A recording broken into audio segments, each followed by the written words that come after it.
Time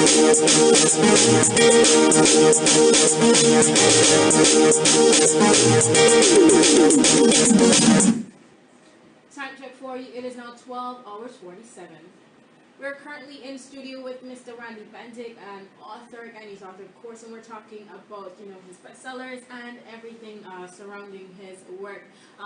For those of you that also just joined us, you can, check out his work on Amazon. We'll give you some of the names of the books in a few before he goes, and we'll get a little surprise, poetry, something from you. But, in terms of the whole journey of becoming an author, self-published one for that, and coming up with your work and putting them out there for persons, what has the response been from Ghanaians? Well, so far, the local response is not as great as I expected to be. I think those persons who have access to my book are those persons who know me personally. Mm-hmm. And but the main source of my sales would have been the U.S. When I track my sales, would have been the U.S. and the U.K. Okay. And as a result of that, when I write, I take that into consideration. That's one of the reasons why I avoid the local Creolese. Because I know if I go that way, the international audience is not going to be able to follow you. So that's one of the sacrifices you make when you understand your niche audience and where your sales are coming from. It's one of the sacrifices that you have to make. But I don't regret, because it don't change the message in the work. Okay. It's just that it doesn't allow me to personalize certain things from a Guyanese perspective. But by and large, the writing itself comes from my exposure and my experiences in being a Guyanese. So where did I know this was something I should have asked you early on, but where did the love for poetry come from exactly? My literature teacher, Mrs. Sobers, yeah. One day in class, we were doing Caribbean poetry, and he read Michael Smith, You Can't Believe It. And he did it with a Jamaican accent. And from that day, I was just blown away. Mm-hmm. And the combination of words, the way you would have performed all the dramatics and everything, I just fell in love with the art form from that day. Yeah. And then I started my own little thing, my own little way, and then I would have read, and I listened, and I read and listen, and I just enjoy the play of words, what you can do when you put words together. Mm-hmm. And yeah. the hidden meaning sometimes. Yeah. Right. Yeah. For literature in Ghana, do you think that there's more to be done? Do you think we're doing a good job in terms of letting persons know about? Because for English BA or literature, it's just like you do a set of poems every year. Each CSEC class does it, or they study it for their examination. But I don't think that we go beyond there. And I know we do teachings like Shakespeare, but we don't get into too much of the Caribbean type of poets, which we should. You see, that's a disadvantage that we have here in Guyana, because we don't spend enough time highlighting our local writers. Mm-hmm. I mean, there was a presentation on A.J. Seymour at the Moray House, and when I looked around, the attendance here, you had lots of persons, but you will see the age group and the age range of those persons. Those are persons who understand quality writing and the appreciation of arts. But in terms of the young persons who are coming up now, you really don't see anyone, and I don't think we do enough to promote things that are local. Much of what we do is always foreign-based. Yeah. And as a result of that, because we are feeding our children at a young age with this kind of thing, they become more appreciative of what is outside rather than what's inside. Yeah. So somewhere along the line, something needs to be done, because I remember growing up, you always had the story time on the radio, and you could sit and you could listen to Guyanese storytelling, you could listen to Meta Holzer, My Bones and My Flute, you had the entire books, the book being read, and that kind of stuff, but I don't think a whole lot of that is done now. We don't have that. I came across something that a Buxtonian did, whereby, I don't know if you've heard it before, where he's basically talking about the nicknames that villagers had, like each villager had a nickname, and I'm listening, and it was such a cultural thing for you to be within that village, and then you just get a nickname by walking funny or by saying something he said and it left on mute. So he was basically stating all the nicknames that the Buxtonian has, and he did it in like this rhythmical way, whereby he talked about this man from this corner living in this house, and it just sounded so nice, and it was funny because there was humor, there was knowledge, there was culture, everything in it. And that was made into CD, and I heard it on the radio a few times, but you don't hear that anymore on the radio. Yeah, and that's the sad part, because you see what happened. Appreciation comes from exposure. And if what your exposure is more international and more US based, then that's where the appreciation is going to go. No wonder our children and our youngsters tend to gravitate to that direction. It's not because they don't have the ability and the capacity to understand and appreciate what Guyanese produce. It's just that they're not being fed enough of it. And when they're given it, in some cases they're not given the best of the lot. So the appreciation there is not growing. And because children very early are very sponge-like in terms of how they soak up information. When you feed them with that thing that is non-Guyanese, then the appreciation going to be for that very thing that is non-Guyanese. And when you show them Guyanese stuff, then it becomes And it happens in music also. When we see that happen. For in terms of what young writers need to know or understand if they want to go along the path of writing their style and their truth, and more so getting into writing books or publishing their own books, and spreading messages via public speaking, however it is that they want, what advice would you give to them? I think one of the first thing I would say generally to artists, and then more specifically to the young writers, is that what you need to do is to familiarize yourself with the marketing of your craft. I think that's something that we take for granted. We sit, we write, we spend lots of time creating stuff, and then we don't take the time to understand the marketing aspects. Because at the end of the day, despite how good what you have is, if you can't get it out there to the audience, then it's of no value. It's like having a book with lovely information inside, but if nobody don't open it and read it, then it's just words on paper. And I think understanding marketing is very important. The other thing I think they will need to do is know yourself and be comfortable with who you are. Because I was talking to a young lady who's writing as well, and some of the stuff that she's writing she's not comfortable with because she's getting some pushback from friends when she shared that. And I would have said to her, if it's coming from you, then be comfortable with it. So that when you share it with persons, understand that everybody's going to appreciate that, and you should not allow persons to dictate where you go, because anytime you allow that to happen, you're in serious trouble. That's the whole rule. Because everybody's going to say, no, you should have done that, and no, you should. I like this better. Maybe you should use this. Yeah. So and at the same time, understand the fundamentals of the craft. Because I think some of the things that I'm learning now, because things like line break, length of lines, all those little things you tend to take for granted, but they go a long way in really sending the message over in a very profound way. And if you take the time to understand the craft, and you don't have to go to and do a traditional schooling kind of thing. I mean, there's a wealth of information online. Anything that you want to study, you can go and get at least a base level of what it's all about. Understand that, so that when you start to express yourself in whatever medium you choose to express yourself, and you know the fundamentals, and you can do it to the best of your ability. And there, in terms of mediums, there's a lot to express yourself on, because people use these social mediums that we have right now to enlarge your businesses, to get, so social media is so good in the way by you can put yourself out there, and I feel being comfortable, like you said, with yourself, knowing that, okay, this is me, this is what I write because this is my truth, or this is the path that I want to go down. It might change eventually, but whoever's on the journey with me and they like what I presented, I don't think they're going to go anywhere, and I'm going to pick up some people on the way, and I'm going to lose some people on the way with the things that I say. But regardless of the fact, like, this is what I'm sticking to, and I feel like that is the fear of most young artists.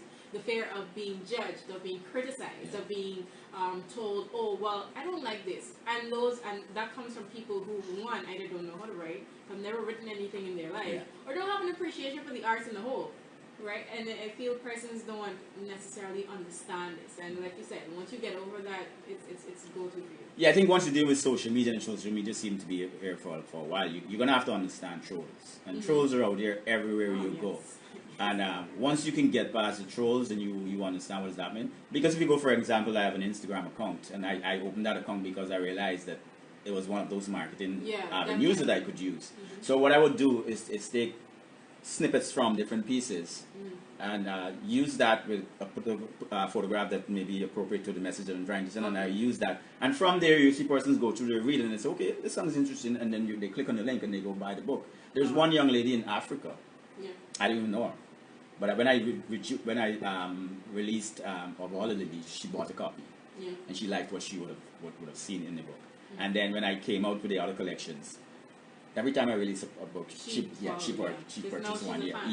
Now she's a fan. So you get persons like that, and when they write comments, you can see it's genuine. And if the young writers are going to go out there and they're going to publish, you got to get accustomed to the whole idea that when you publish on Amazon, you're going to get 5 stars and you're going to get 1 stars. Yeah. And you have to be able to separate yourself from that, because if you are too caught up in the negatives in terms of what somebody else has to say, then you're going to run into some serious problems. So you got to be a little thick-skinned to be in the creative niche. But I think once you're an artist and you understand the intricacies of being an artist, it's something that you grow with and you grow into.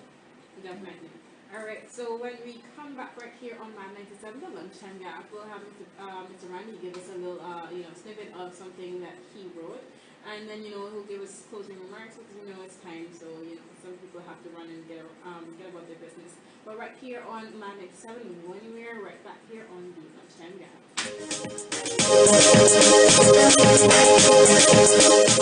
You get a minute I do this break that's coming up in like a couple, 50 seconds.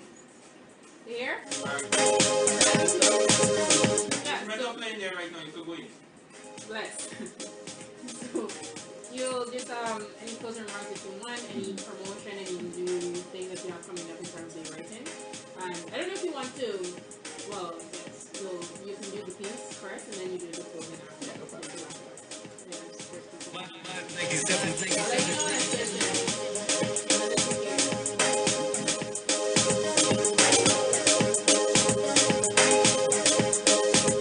Original Chronics representing for Maad 97.5 FM.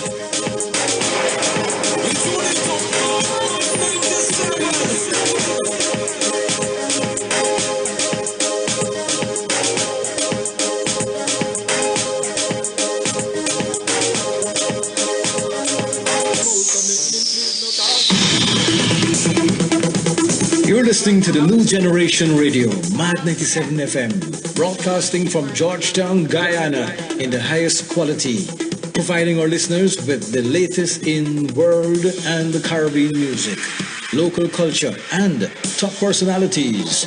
Maad 97 FM is real.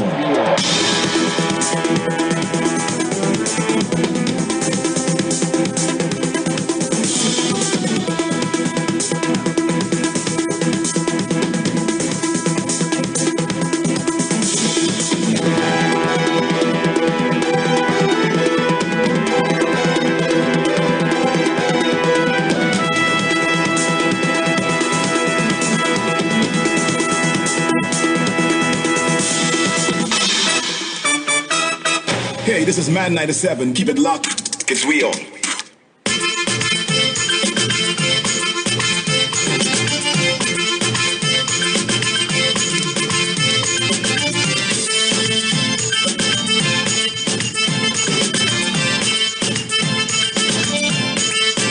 So we'll start with the piece. First. And you're back right here on Maad 97. You're listening to the Lunchtime Gap. Time check for you. It is 13 hours 1. And we have Mr. Randy Bentinck in the studio with us today, who's going to be giving us a snippet of his piece. And the last closing remarks, I hope you enjoyed the program thus far, and I hope you enjoyed the content. I hope you guys learned something. Mr. Randy, you can take it away. Thank you. This one is called Touched, for the young girl. An inspiration for this is from my teaching experiences, where I was exposed to so many students who would have confided in me, and this is one of those stories that I would have been exposed to. After a while, I sensed something wasn't right. She was so blessed with natural beauty, but she couldn't see it from behind the stained eyes. Some days, she carried herself like a dirty rag doll. On other days, she was excited. She was the excited princess with a skip in her step and a sparkle in her eyes. I worried in silence and inquired with caution,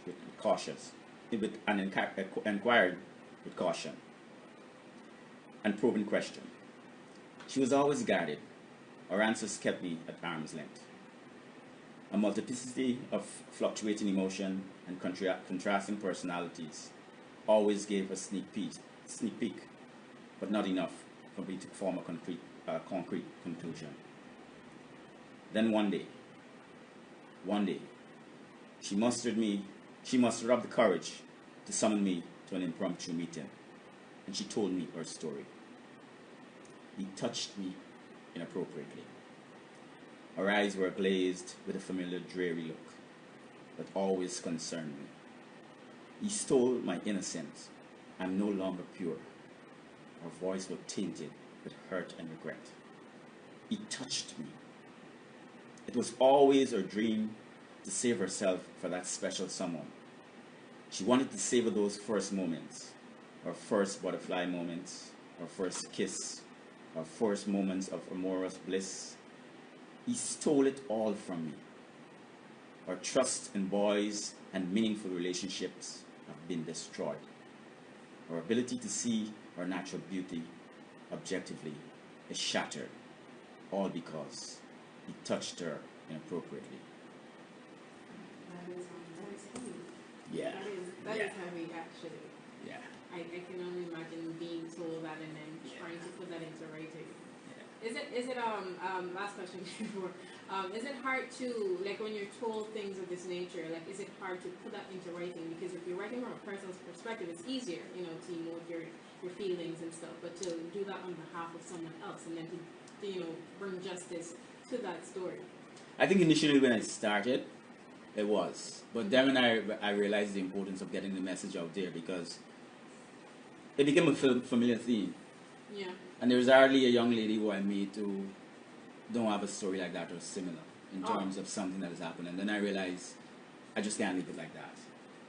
Because I think with awareness,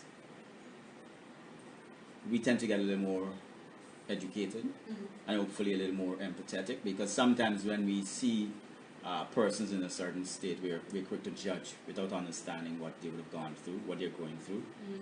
And really giving yourself an opportunity to understand and to really reach out and help them to overcome and battle some of the things that they're struggling with. Understood. Yeah. Any closing remarks before you leave? I would want to say to the young writers out there who I know silently have something written on a piece of paper, maybe stored on a phone, tucked away, don't stop writing. It's a source of inspiration. It's part of your healing process.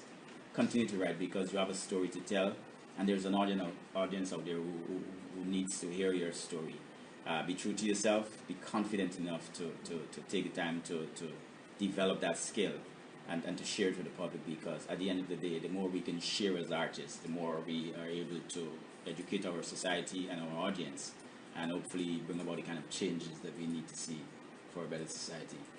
All right. Thank you very much. On behalf of myself and on Maad 97, we'd like to thank you so much for coming through with us today and sharing not only your gift but your work with us, the viewing and listening audience. We thank you very much. So for persons, if you've been listening to us, it's about that time we will say goodbye to you. We're about to wrap up on the Lunchtime Gyaff. I hope you enjoyed Collective Friday, where a guest was Mr. Randy Bentinck, and of course you have to go check out his work on Amazon. And hold on, let me find it so I can give you guys some of the book's flaws in our team, which is, you know, something that I saw. I think you there was somebody else with you. Right? Yeah, I'm collaborating with one of my students, former student from the Bahamas. Sasha Davis. Yes, right? Sasha Davis. Yeah. So yeah, that's gonna come out next month. So I'm really looking forward to that, because I really had to probe and prod it in order to get her to come out and share her pieces. Because when you get the book, you'll see why I would have tried hard to ensure that she is able to share that. Alright, something that we're definitely looking forward to, and you have Seduce of All the Lilies, Underneath the Poetry with My Girl, her diary, and Bad Girl sticker. Stricken, sorry.